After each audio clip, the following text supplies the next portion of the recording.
With the 2025 summer tourism peak approaching, North Africa offers a generally permissive travel environment, especially for European tourists.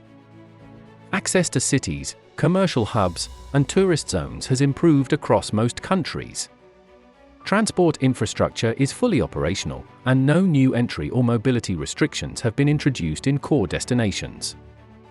Petty crime remains the primary security exposure for travelers, particularly in major urban areas and tourism zones. Petty crime incidents generally do not involve violence but reflect persistent localized vulnerabilities, particularly during high tourism periods. Public demonstrations linked to the Gaza conflict have continued in 2025 but remain low intensity, geographically bounded, and short-lived.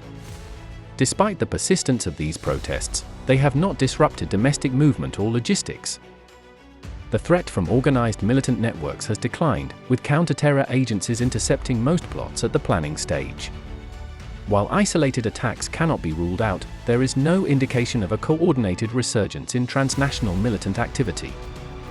The risk of kidnap for ransom is confined to specific geographies and does not present a systemic threat to international personnel. In most of North Africa, abduction incidents remain rare and are not a defining feature of the regional risk environment. Meanwhile, surveillance of foreign nationals remains a core component of security practices across several jurisdictions. Journalists, NGO personnel, and researchers are increasingly subject to scrutiny, particularly when operating in politically sensitive sectors. In Egypt, this has included instances of wrongful detention involving prolonged interrogation and restricted consular access. While these incidents are not widespread, they continue to shape the operating environment for high-profile or politically exposed individuals. Libya presents the most complex environment in terms of mobility, with movement often controlled by militias rather than state forces.